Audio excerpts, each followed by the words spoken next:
Welcome back to Sampstra Games, the place to find new strategy games, and I'm really excited about today's video. So, do you love deck builders? Do you love card games, but you're tired of playing the same Slay the Spire like deck builder over and over again? Yeah, I pick my card, I check the mana, I've got the main character, hit the enemy, but it's just the same thing. You want to get excited again. You want to get the light in your eyes when you see the new mechanics that you didn't expect.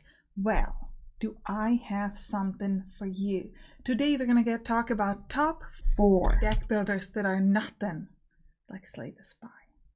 That introduce new mechanics or maybe even combine some unexpected genres. So let's start this off with number 4.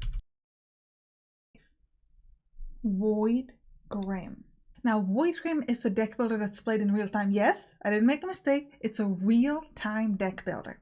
So you're fighting in space and you're trying to destroy other spaceship. And the way this works is that there's no mana. Instead, each card has a number of times that it can be used, and then it has a cooldown. So every time you use it, the cooldown starts, and then you can click on it to start it again. And if you use up all the usages of a card, then you have to discard it and you will draw a new card. Now, it will take some time before you draw a new card, so you want to be really careful about when you're drawing. Now at the end of each level you can pick your own card, just like it's typical in deck builders, and every once in a while you'll be able to encounter a space station where you can delete a card or get some special upgrades, like for example you have shield that you can use that protects you from taking away any health. The game also has characters that you can gain. The characters have some sort of passive effects, you don't see them in the game, that can increase your redraw time or reload time or cooldowns or get you more shield or do more damage and etc. The game is currently in early access, and it just came out into early access on 10th of December 2021. Now let's jump this to number 3. It's Primateria. This is just a demo, so I'm rating it based on the gameplay I've played and also on the potential of the game that's going to have when it comes out into early access. So this is super early. Now, Primateria is a turn-based deck builder, but it's very unusual. So the way this works is that you don't have a standard mana. Instead, you have levels for your cards, and you build your cards on level. So level 1 cards, you can place them immediately on the board. And then in order to place higher level cards, you need to fuse lower level cards together. So now each card has an effect, and it has an effect on different sort of events, and there can be an event of fusing cards to higher level cards, placing them on board, having them in your hand. So it almost has that feel of like a board game, because there's so many different effects that you can apply. So now this is all the preparation phase, and then at the end of the preparation phase, when you placed all your cards, the real combat begins. And the way the combat works is that you need to use a higher level card to be able to destroy a lower level card, and you can kill them. And then your cards gets bound, which is another event. So your card might have an effect on binding, which is really fun, by the way. And it will kill that enemy, and then at the start of the next turn, if your card survived, then it gets unbound and you can use it again. It's a really interesting, because it gives a lot of different tactic mechanics to your game, because it's not just about, okay, do I have the mana to play the card? No, it's actually, can I level up to the good cards that are higher level that I can use or not? And also, like, the placement on the board also matters, because some cards can sort of jump ahead and protect different cards, and there's so many different effects. So if you can combine them in the right way, it can be really, really fun. All right, I think it's time to go to our top 2. So let's start with number 2. What if you could play a deck builder without cards? Isn't that crazy? Well, you can. You can play Luck Be a Landlord.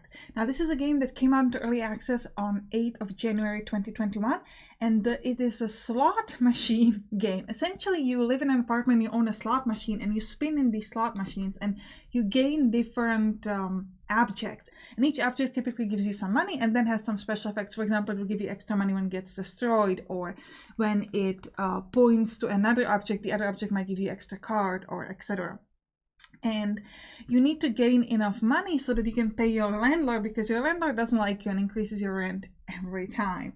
And you can also have like items that give you sort of like a passive bonus to specific cards, so they can hold certain objects like fish and give you extra money for all the fish that you have.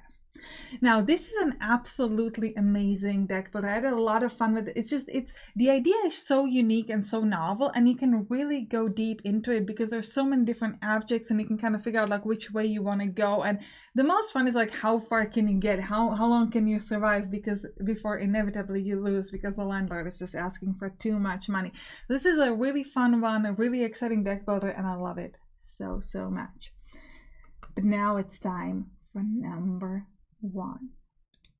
Pawn Barbarian. Pawn Barbarian came out into full release on 24th September 2021, and it's a quick playing turn-based puzzle roguelike. Now and it's inspired by chess, and your cards are essentially your chess pieces, and they have special effects. For example, you might have an effect, a card that gives you extra energy, or a card that gives you extra shield, and this is very movement focused game.